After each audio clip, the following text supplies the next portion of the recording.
तो इस विचारधारा को लेकर गुरुदेव ने गायत्री परिवार की स्थापना करी और गायत्री परिवार की स्थापना करने के बाद उन्होंने जो सूत्र दिया कि व्यक्ति निर्माण, परिवार निर्माण और फिर समाज निर्माण।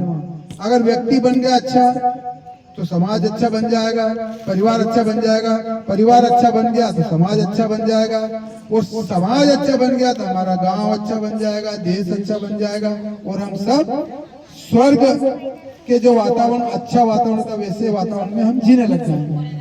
तो धरती पर स्वर्ग का अवतरण और मानव में देवत्व का उदय, ये दो चीजें गुरुदेव ने कहा।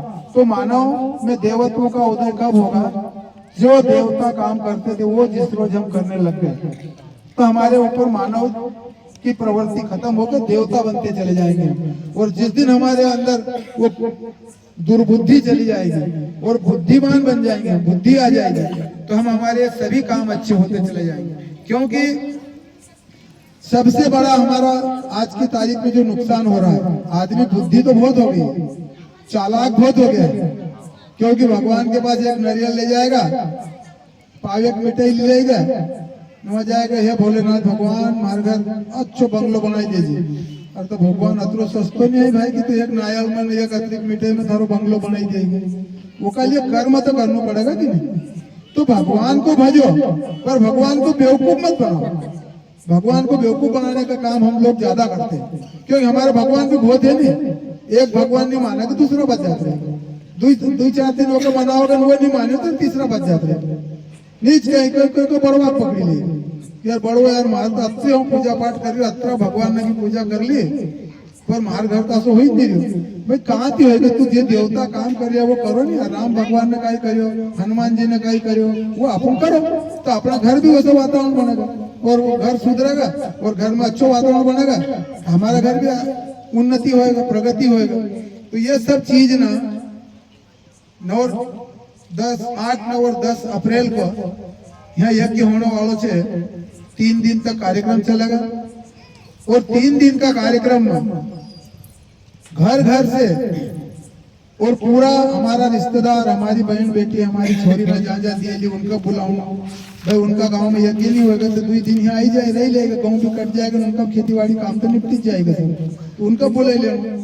तो हमारा जो प्रताप भाई की टोली, डेमनिया बाबा का शिष्य प्रताप भाई की टोली आई रही, तो ओका भी लगेगा कि यार आसपास से भी अच्छी पब्लिक आएगी, तो हम भी कहीं यहाँ से भाषण दे रहे हो, प्रवचन दे रहे हो, तो ओको असर वासली का अलावा भी गणती दूर से लोग आए रहे, वो भी वहां से बात लेने जाएगा कि हमारा पियर में गई थी या हमारा मामा घर गई थी, तो वहाँ ऐसा यज्ञ हुए, 9 गुंडी यज्ञ हुए, वहाँ ये बात बताड़ी।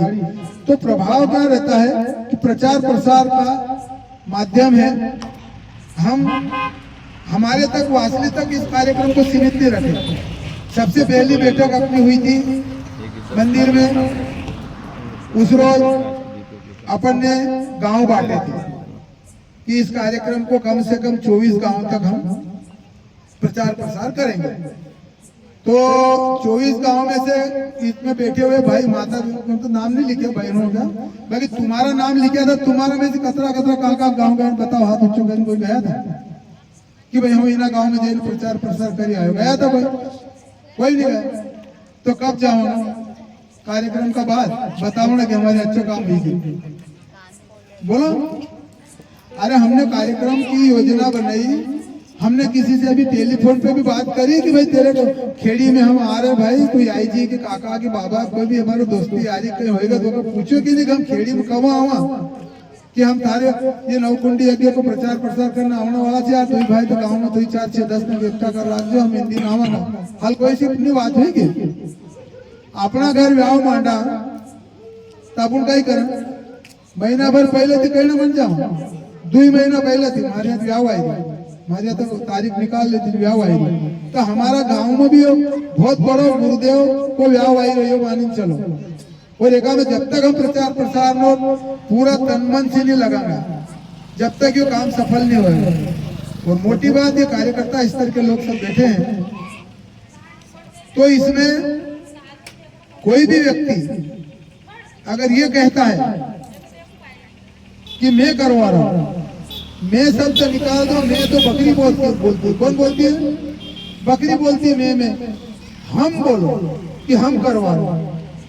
अगर मैं समझ लूं कि मैं करवा रहा हूं, मैं करवा रहा हूं, अकेले की ताकत है क्या? वो पुराना डोकरा कहता था नहीं कि गाड़ी के नीचे कुतरा चला तो वो काय काय भैया बापड़ा गाड़ी खींच रही है, वो समझे कि गाड़ी खींच रही है, तो असो नहीं होतो। आदमी एक से दुई से चार, चार से छह मिली में सब एक हुई ना काम करोगा तो की सफलता मिलेगा। क्योंकि यह आंगली कोई तो मारो ऐसे लागत का नहीं लागा नहीं, झापको मारो तो ज्यादा लगा और मुक्को वाल देता तो घड़ी कर दे कि नहीं। तो हमको सबको संगठित होकर इस कार्यक्रम को सफल बनाना है और इसीलिए यहाँ पर दीप यज्ञ के कार्यक्रम माध्यम से आपके पर बात पहुंचाने के लिए आए हैं। हर मोहल्ले में तो यहाँ हो जाएगा दीप यज्ञ, पर हमको ये क्रम हमारे जो 24 गांव को हमने चिन्हित करे हैं उन गांवों में भी हमको जाना पड़ेगा और जाकर हमारी बात बताना पड़ेगी। क्योंकि गांव-गांव हर गांव प्रत्येक गांव में 24 कुंडी 9 कुंडी यज्ञ नहीं होता है, एक सेंटर बनता है और आसपास के गांव को उसको लाभ मिलता है। तो ये हम कितने गांवों को लाभ दिला सकते हैं ये वासली के लोगों के ऊपर निर्भर है। भाई अभी तक हमारा होली को त्योहार ऊपर निपटी गयो, काल 5 में हुई जाएगा गाँव चना 12 आना 8 आना निकल गया होगा, थोड़ा बहुत बचा वो भी 2-4 दिन 8 दिन में सब निकल जाएगा। तो फिर एक पर पूरी तौर से सब भिड़ो और किसी की बात को अगर किसी ने बोल दिया हो कि यार ये काम मैं करवा रहा हूँ या तो मेरे ताकत पे करवा रहा हूँ, वो उसकी भूल है। वो काम गुरुदेव और गायत्री माता की ताकत के अलावा कोई करवा नहीं सकता, ये पूरी ध्यान रखना। क्योंकि मैं करते रावण मर गया, मैं करते कंस मर गया, तो हम कोई नहीं होते। रावण को भी यही था, हम ब्रह्मश्री, मैं ब्रह्मा हूँ, मेरे को कोई नहीं मार सकता। अन्याय के खिलाफ अन्याय के रास्ते पर चला और मरना पड़ा। कंस भी अन्याय के रास्ते पर चला और किसी की नहीं सुनी तो चला गया। तो हमको सबकी सुनना पड़ेगी, सबको साथ में लेके इस कार्यक्रम की योजना बनाना पड़ेगी।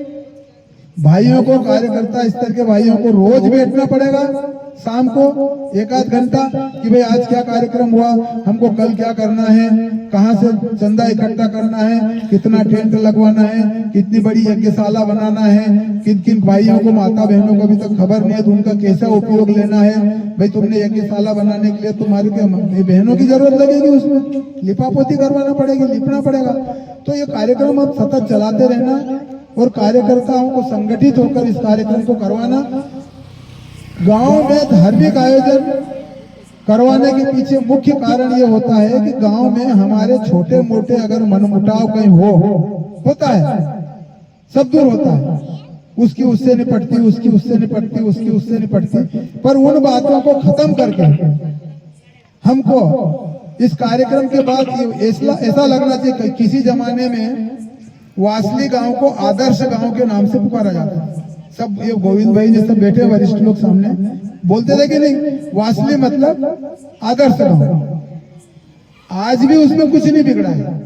हमारे छोटे मन हो गए थोड़े बहुत, तो उन मनों को दूर करो। मानव जीवन कितना है, कितना लंबा है, कोई भरोसा है?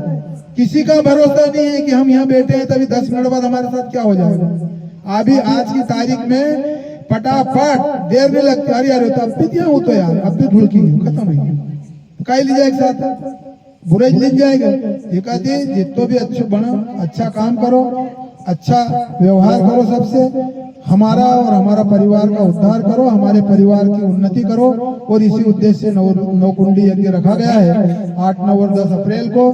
तारीख अब ज्यादा लंबी बची नहीं है अपने पास, सबको भिड़ना है। और मैं बताऊं, अगर हमारे यहाँ पर एक महापुरुष हुए सरदार वल्लभ भाई पटेल को सुना होगा नाम आपने, वो 4 बातें बताते थे हमेशा। सबसे पहला क्या, शेर का कलेजा रखो, सच बोलने की हिम्मत रखो, अन्याय के खिलाफ लड़ते रहो। और चौथी और महत्वपूर्ण बात क्या बोली उन्होंने कि घर की बात घर में रखो। हमारा घर में कहीं हुई जाए, गंदवानी जन पान की दुकान पर कहो हमारी लाड़ी तासी करती थी, हमारी सासू तासी करती थी, वो लोग थोड़ी तुम्हारा घर सुधारना होगा, वो लोग तुम्हारा गांव सुधारना थोड़ी होगा। तुम्हारी गलती या तुम्हारी कोई कमी है तो तुमको यहाँ बैठ के उसको सही करना पड़ेगी। इसलिए सरदार वल्लभ भाई पटेल की सब बात मानते हैं कि अन्याय के खिलाफ लड़ते रहो और घर की बात घर में रखो। छोटी मोटी बातों को छोड़ के अगर किसी ने कुछ कहा है तो भाई समझदार उसको बोल दो, भाई तू ये गलत कर रहा है, ये सही कर लेंगे अपन। अगर नहीं समझता है तो हमारे तक बात लाओ, अपन बैठ के उसको निपटारा करेंगे। पर उस चीज को ज्यादा लंबी नहीं खींचना है और व्यवस्थित कार्यक्रम करवाना है। तो आनंद पूर्वक कार्यक्रम हो, पूरा गांव का बच्चा बच्चा उसमें भाग ले और पूरे माता बहने और अपने रिश्तेदार सबको बुलाना है। यही बात कहने के आए थे और दीप यज्ञ के माध्यम से भी ये कह रहे हैं। ये दीप सामने जल रहे हैं, अभी जलेंगे।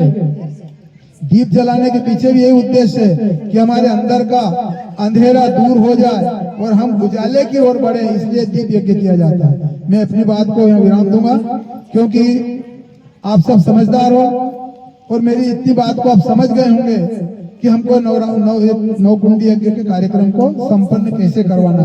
एक मिसाल बनना चाहिए वासली की कि यार देखो यार, वासली में इतना शानदार कार्यक्रम हुआ और वहाँ के सभी लोग एकजुट होकर, आज उमरी की बात शांति कुंज तक होती है, उमरी की बात शांति कुंज तक होती है कार्यकर्ताओं की। डेढ़ गांव छोटा सा गांव है, वहाँ की बात शांति कुंज होती है।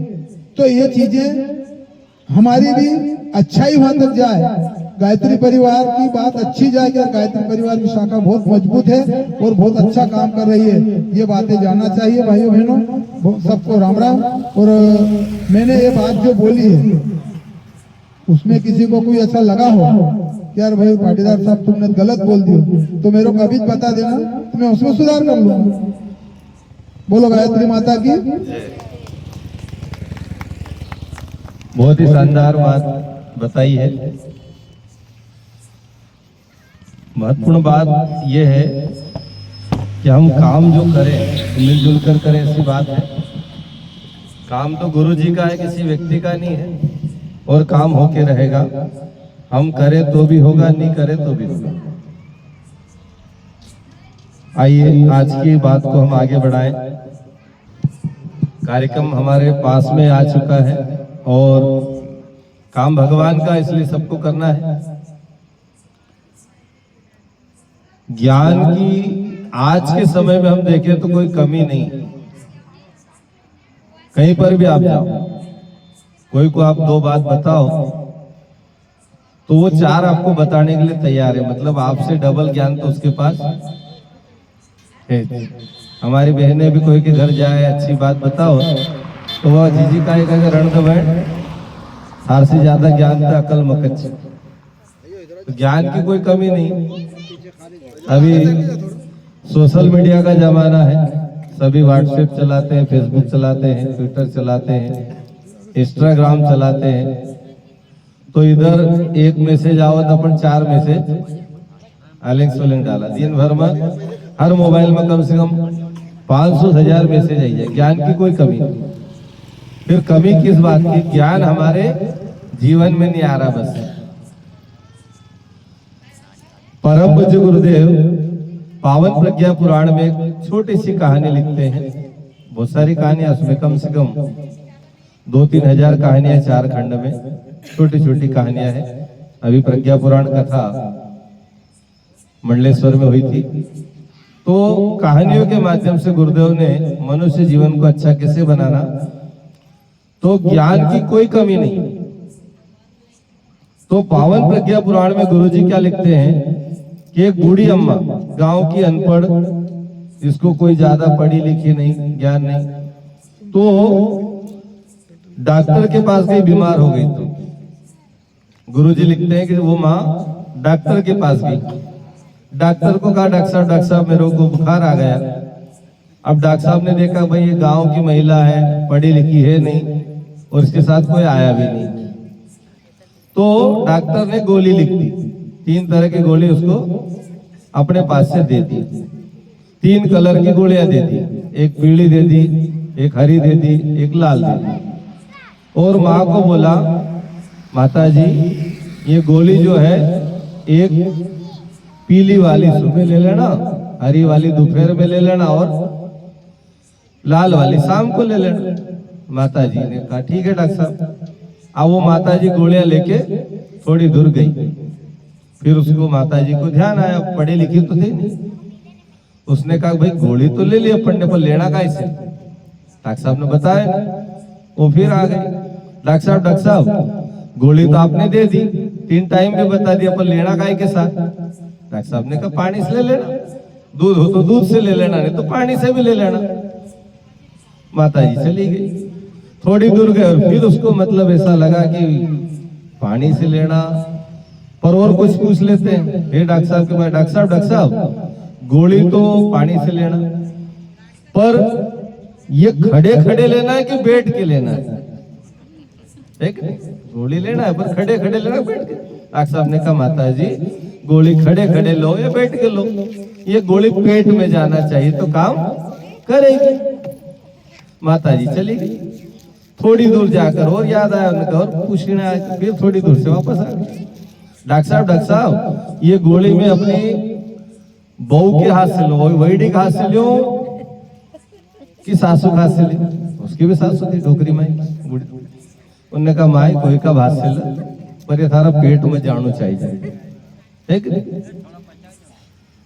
फिर वो थोड़ी दूर गई, फिर आई। उन्होंने कहा डॉक्टर साहब ये बताओ इन्हें गोली का कीना दिशा में बटेन लेनो, उगावना बटेन लेनो, बुढ़ावना बटेन लेनो?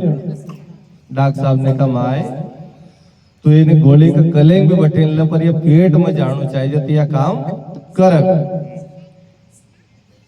तो माता जी चली गई। तो ये जो कहानी है ये हमारे ऊपर लागू होती है। हमने पहले कहा ज्ञान की कोई कमी नहीं है, पर समस्या क्या है? गोली पेट में नहीं जा रही अभी, है ना? गोली लाइन पटके दी अपन। गुरुजी को ज्ञान इतरो बड़ो छे, 3200 किताब ने लिख दी गुरुजी ने। और वासली का भाई करीब करीब 30 साल से तो जुड़ेला ज होएगा, कम से कम, ज्यादा होएगा पर 30 साल अनुमानित। तो 30 साल में गुरुजी ने इतरो ज्ञान दियो, पर भीतर उतरियो कि नहीं? महत्वपूर्ण बात ये है। नहीं तो सासू घास से वैडी घास से न खड़ा खड़ा न बटा बटा लेना के चक्कर में ली ही नहीं, पेट में गई नहीं। तो धर्म जो है वो हमारे जीवन में उतर जाए तो कमाल करे, और जिसके जीवन में उतर गया फिर उसको केड़ा नहीं पड़ता। अभी आप यहाँ से निकलो तो रास्ते में कोई आदमी डोलता हुआ मिलेगा तो कहना नहीं पड़ेगा हम पीना आयो, क्यों साहब? पीने वालों कहना पड़ता मैं पी के आया, उसकी चाल बता देगी, पूरे रोड को सापड़े एक तरह नाप लेगा वो। तो ऐसे ही मनुष्य जीवन में ज्ञान जब आ जाता है तो ज्ञान दिखेगा। अभी हम ज्ञान की चर्चा करते हैं पर ज्ञान जीवन में नहीं आ रहा है। हम लोगों को कहते आ रहे हैं ऐसा नहीं करना, वैसा नहीं करना, वैसा नहीं करना, पर अपना जो ऊपर आवाज फिर अपने घबराने लगा, भागने लगा। जरा सा टेंशन आएगा आदमी की नींद उड़ जाती है। तो ज्ञान जब जीवन में आता है तो आदमी सुखी हो जाता है, और सुखी होने के साथ साथ अड़ोस पड़ोस में उस ज्ञान का प्रकाश फैलता है। इसलिए हम सभी कोशिश करें कि छोटी छोटी बातें, छोटे छोटे संकल्प लें। गायत्री को महाविद्या कहा है गुरुजी ने। दुनिया में गायत्री को जानने के बाद और कहीं जानने की जरूरत बचेगी नहीं। अंतिम ज्ञान जिसको कहते हैं आत्म साक्षात्कार, आत्मा की जानकारी, वो गायत्री पर आकर टिक जाती। गायत्री की 24 शक्तियां हैं। कुंडलिनी शक्ति जागृत हो जाए आदमी ईश्वर को पा लेता है, ईश्वर स्वरूप हो जाता है। तो बहुत गहरी चीजें, लेकिन गुरुजी कहते हैं कि गायत्री को हम शुरुआत तो करें। गायत्री मंत्र का जब यदि व्यक्ति 90 दिन तक लगातार करता है तो उसके जीवन में चेंज और परिवर्तन आता है। अब जिनने भी 90 दिन तक लगातार किया हो उसके जीवन में ज्ञान आ जाएगा, गुरुजी की बातें उतर जाएगी, और जो हम सोचेंगे वो हमारे दिमाग में गुरुदेव पहले ही प्रेरणा देने लगेंगे कि आज हम ऐसा कर सकते हैं।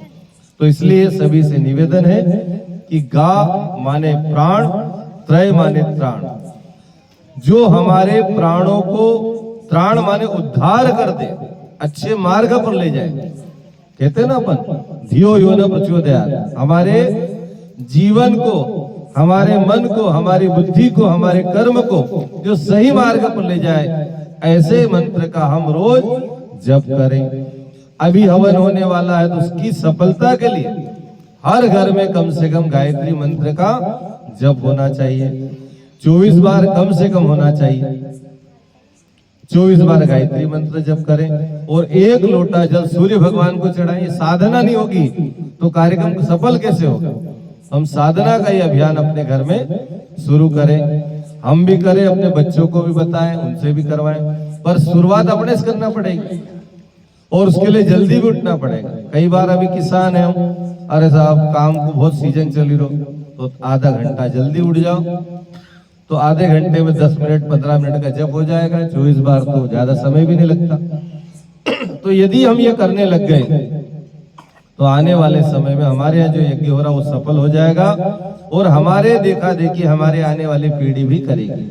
नहीं तो आगे चल के हमारे घरों में अपने ही बच्चे ये जरूर कहेंगे कि हमारे दादाजी थे, ये गायत्री परिवार से जुड़े थे, ये पीले कपड़े पहनते थे, ये हवन करते थे, ये हवन कराते थे। फिर उससे पूछेंगे क्यों भाई तू? तो कहे हम तो कहीं करता नहीं। कभी कभी नर्मदा जाने का अवसर मिलता है तो वहां पर क्या होता है, कोई शांत होता है तो उनकी दशा कराने आते, तो दशा कराने के साथ साथ वो घर वाले सब पोटला बांधे वहां भेज देते। कौन से पोटला बांधे? वो भाई जो माला जपता था, उसकी ड्रेस थी, उसकी फोटोएं थी, सब सामान ले जाकर नर्मदा मैया में द खमाई। क्यों रे भाई ये क्यों लाया? अब वो कहीं वो दादाजी पूजा करता था, दादाजी चली गया था, अब यहाँ घर बुड़ कर हमारे से हो ही नहीं, सब खमैया। भगवान का भी खमैया आयो, माला का खमैया आयो, किताब नव का खमैया आयो। क्यों? भगवान को नाम लेना वालों घर में कोई बच्चे नहीं है। आदमी गयो मतलब भगवान भी घर से विदा होगा। तो ऐसा हमारे साथ नहीं हो जाए, इसलिए हम भी करें और अपने घर में छोटे छोटे बच्चों को भी गायत्री मंत्र जोड़े। हम करेंगे तो हमारी आने वाली पीढ़ी करे, क्योंकि गुरुदेव कहते हैं जो कुछ हम बच्चों को सिखाना चाहते हैं वो पहले हम करने लग जाए तो वो हमारे घरों में दिखने लगेगा।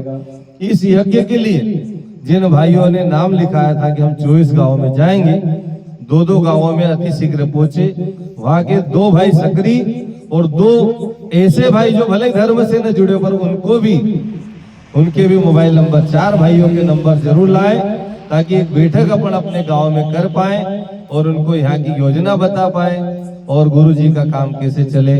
अगला कार्यक्रम भी हम तय करें कि अगला कार्यक्रम हमारा किस गांव में हो। हमारे श्री राम जी कन्नौज समय देने के लिए तैयार है, आप इनका पूरा उपयोग करो। आप ले जाने वाले चाहिए भाई, गांव गांव ले जाना पड़ेगा ना, तब तो जाएंगे। अब आप बताओ उस गांव में जाए, आपने कहा हमारे गांव में आओ तो आके बैठ गए। ऐसे ही आप तय करोगे अगले दिन हम कहाँ जाना है, तो आपको तय करना है, हम वहां पहुंचेंगे, है ना। तो इसलिए दीप यज्ञ का क्रम ही शुरू करते हैं। गायत्री मंत्र की साधना, गायत्री मंत्र का जप, सूर्य भगवान को अर्घ्य देना। और जितने भाई इस गांव में रहते हैं, कई बार ऐसा होता है कि साहब वहां बैठे बचे तो रेडिया लगाई देगा माइक, तो अपना तो घर में सुनाई जाए, वहां जाना से मतलब तो कहते रहे भाई तो यहाँ बैठे सुनेगा, है नहीं। पर आपको बता दे कि नर्मदा जी की नहरें गांव गांव में बह रही है, बह रही कि नहीं, पर नहावना कहा जाए। अभी आप यहाँ से सिंगाड़ा हो निकलो, रास्ता में नर्मदा नहर आओ, तो नर्मदा जाना कई जरूरत है, नहीं जाओ, पेट्रोल भी बचेगा, समय बचेगा। पर कोई नहर में नहावा कहीं, क्या नहावा, नर्मदा में नहावा कि नहीं। तो पांडाल में बैठकर जो लाभ मिलने वाला है, ज्ञान की गंगा कहाँ आएगी, उस पांडाल के अंदर।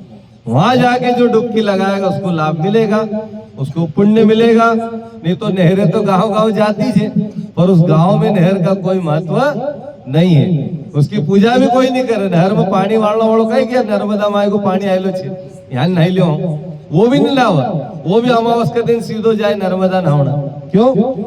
नहरों का महत्व नहीं है, मूल जो है उसका महत्व है। इसलिए आप सभी से निवेदन है, बड़े से बड़े रेड़े भी लगे तो भी हवन के कार्यक्रम में वहां बैठकर कार्यक्रम की शोभा बढ़ाना है, अपना समय देना है, अपना समय लगाना है, अपना धन लगाना है और अपने पूरे परिवार को उस कार्यक्रम में शामिल करना है। वासली ग्राम का कोई घर नहीं छूटे जो उस कार्यक्रम में शामिल न हो।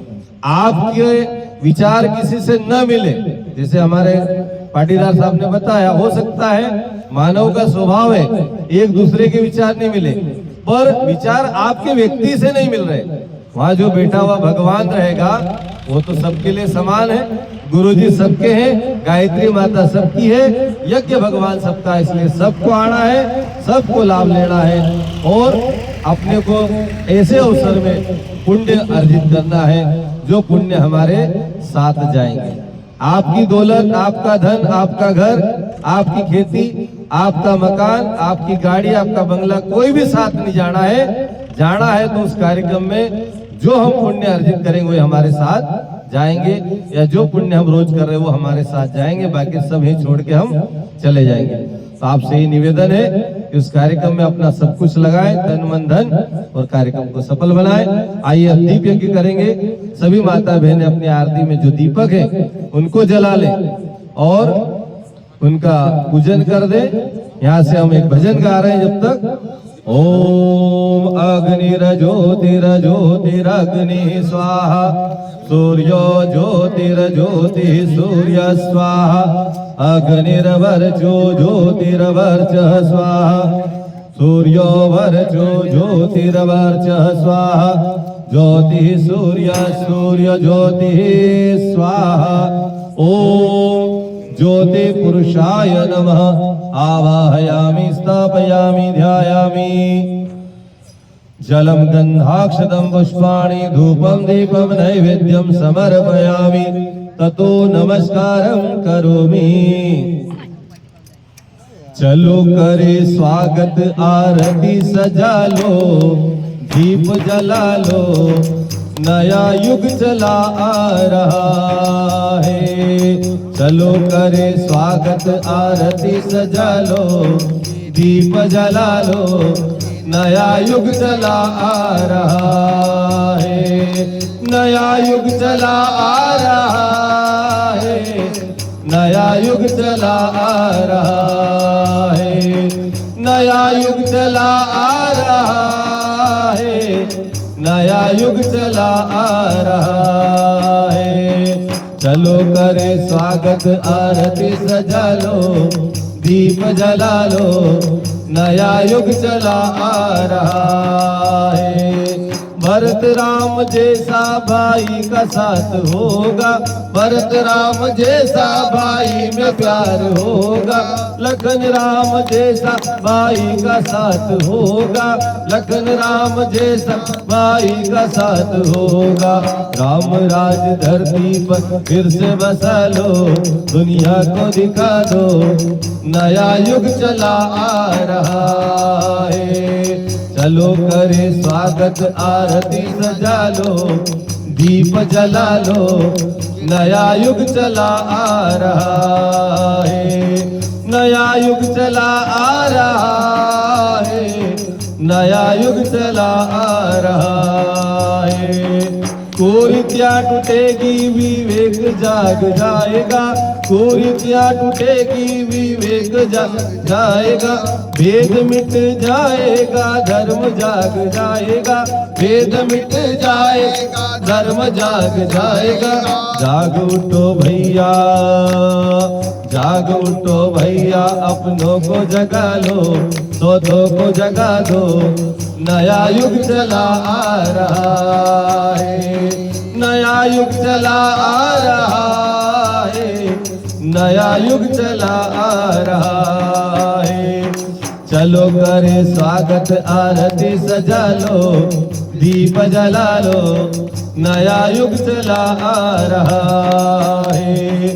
एक नेक इंसान हम सबको बना लेंगे, एक नेक इंसान हम सबको बना लेंगे, एक नई दुनिया हम फिर से बसा लेंगे, एक नई दुनिया हम फिर से बसा लेंगे। हमारे कंधों से कंधे तो मिला लो, मसाल उठा लो, नया युग चला आ रहा है। हमारे कदम से कदम तो मिला लो, मसाल उठा लो, नया युग चला आ रहा है। नया युग चला आ रहा है, नया युग चला आ रहा है। चलो करे स्वागत आरती सजा लो, दीप जला लो, नया युग चला आ रहा है। नया युग चला आ रहा है, नया युग चला आ रहा है। सभी कमर सीधी करें, दोनों हाथ हो गए, हो गया। कमर सीधी करें, सभी गायत्री महामंत्र से सभी के कल्याण की प्रार्थना करें। सभी इस गांव में रहने वाले सभी भाई, सभी बहनें, सभी बच्चे, बूढ़े सभी स्वस्थ रहे, निरोग रहे। गुरु जी के इस काम में अपना सब कुछ लगाएं। इस भाव से गायत्री मंत्र महामृत्यु मंत्र की भावनात्मक आहुति प्रदान करते हैं। ओम भूर्भुवः स्वः तत्सवितुर्वरेण्यं भर्गो देवस्य धीमहि धियो यो नः प्रचोदयात् स्वाहा। इदं गायत्र इदं न मम। ओम भूर्भुवः स्वः तत्सवितुर्वरेण्यं भर्गो देवस्य धीमहि धियो यो नः प्रचोदयात् स्वाहा। इदं गायत्र इदं न मम। ओम भूर्भुवः स्वः तत्सवितुर्वरेण्यं भर्गो देवस्य धीमहि धियो यो नः प्रचोदयात् स्वाहा। इदं गायत्र इदं न मम। ओम भूर्भुवः स्वः तत्सवितुर्वरेण्यं भर्गो देवस्य धीमहि धियो यो नः प्रचोदयात् स्वाहा।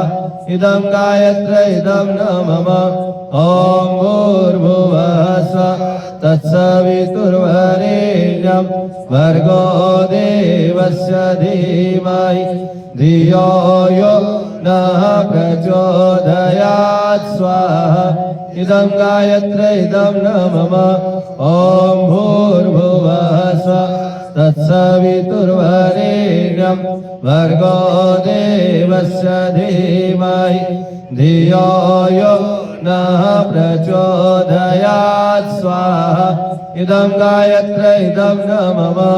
ओम भूर्भुवः स्वः तत्सवितुर्वरेण्यं भर्गो देवस्य धीमहि धियो यो नः प्रचोदयात् स्वाहा।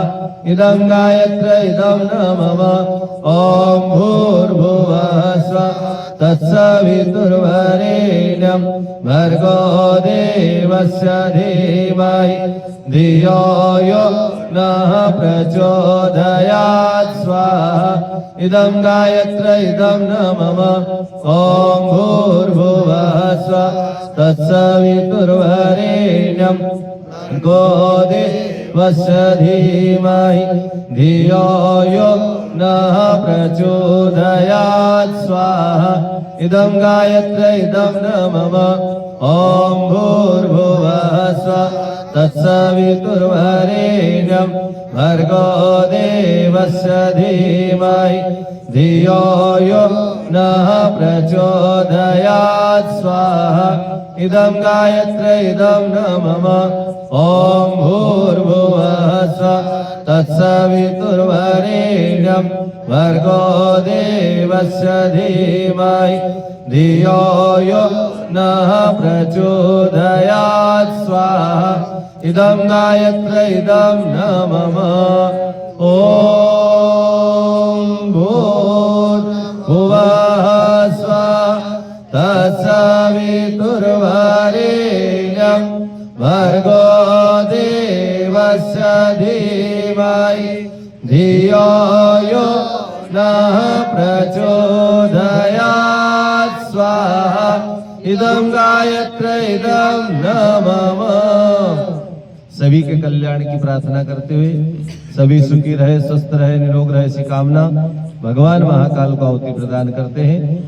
ॐ त्र्यम्बकं यजामहे सुगन्धिं पुष्टिवर्धनम् उर्वारुकमिव बन्धनान् मृत्योर्मुक्षीयमामृतात् स्वाहा इदं महामृत्युञ्जय इदं न मम ॐ त्र्यम्बकं यजामहे सुगन्धिं पुष्टिवर्धनम् उर्वारुकमिव बन्धनान् मृत्योर्मुक्षीयमामृतात् स्वाहा इदं महामृत्युञ्जय